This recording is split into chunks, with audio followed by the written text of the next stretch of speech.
सही है। फिर पैसे तो निश्चित तौर पर लगता ही है। अब ये कम और ज्यादा एक निर्धारित सीमा तो सरकार ने तय कर रखी है ना। या तो जिस प्रकार से बबली जी जो बता रहे हैं कि करोड़ों करोड़ों रुपए खर्च कर रखे हैं, तो ये तो खुद बबली जी भी बताएंगे कि क्या वो विधायक बने थे, वो पैसे लगा के बने हैं या फ्री में बने हैं। पैसे तो उन्होंने भी लगाए होंगे ना।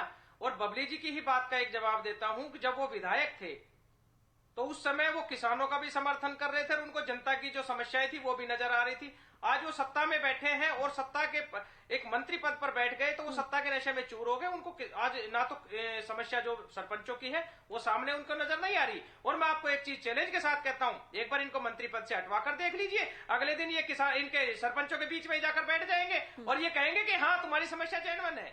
आज वो सत्ता के नशे में, इसलिए उनको किसी की समस्या नजर नहीं आ रही। दूसरी बात एक चीज आती है कि अभी तक जिन सरपंचों के ऊपर जो आरोप लगा रहे हैं कि इनको भ्रष्टाचार करना है या कर रहे थे, अभी तक इन सरपंचों को आजमाया कहां है। और अगर किसी सरपंच के ऊपर भ्रष्टाचार का आरोप लगा है या इनको पता है तो उस पर कार्रवाई क्यों नहीं कर रही है। और सबसे बड़ी बात यह आती है कि जब सरपंच के पास सिर्फ पावर इतनी होती है कि वो जब अपना एस्टीमेट बनाता है उसमें सारी कार्रवाई तो सेक्रेटरी करता है, उसके ऊपर जेई भी है, एसडीओ भी है, अधिकारी उसके ऊपर उस समय भी बैठे थे। तो फिर भ्रष्टाचार जब अगर सरपंच उस समय कर रहा था तो अब क्या भ्रष्टाचार रुक जाएगा। ये केवल और केवल जनता को जो एक विकास के काम थे उनको रोकने का एक तरीका है। ये सरकार अपनी मनमर्जी, अपनी एक ऐसी कार्य प्रणाली है, हरियाणा को इन्होंने प्रयोगशाला बनाया है। कोई भी काम ऐसा इन्होंने नहीं किया जिसका लोगों ने इनका समर्थन किया हो। आज ये कह रहे हैं कि 1650 जो सरपंच है वो काम कर रहे हैं। अगर कोई भी जब काम होता है तो पक्ष और विपक्ष दोनों होते हैं।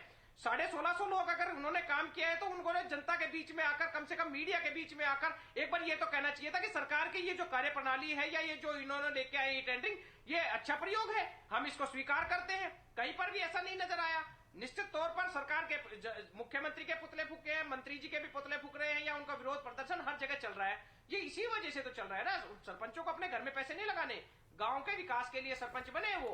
अब गांव के जो लोग हैं वो उनसे पूछते हैं क्या बात है सरपंच साहब, हमारी ये गली नहीं बन रही, हमारी ये सड़क नहीं बन रही, तो उसकी जिम्मेदारी सरपंच है, सरपंच को जवाब देइए ना। और सरकार चुप पे बैठी। आज सरकार नहीं, सरकार ने काम रोके थोड़ी है। और उनसे रजवन जी, विभाग ने गली बनवानी या दूसरे काम रोके थोड़ी है, प्रक्रिया में थोड़ा बदलाव किया गया है। और दावा तो फिर ये है कि पारदर्शिता आएगी इससे, जी देखिए टेंडरिंग होगी, पारदर्शिता के साथ काम होगा। बदलाव किया गया है प्रक्रिया में, मैं आपकी बात मानता हूँ। नहीं, जिससे पहले मैं वही तो चीज कह रहा हूँ कि घपला या भ्रष्टाचार की जो बात करें वो पहले हो कहाँ रहा था, जो अब ये कह रहे हैं कि अब नहीं होगा। पहले कहाँ हो रहा था, या तो ये प्रूव करें।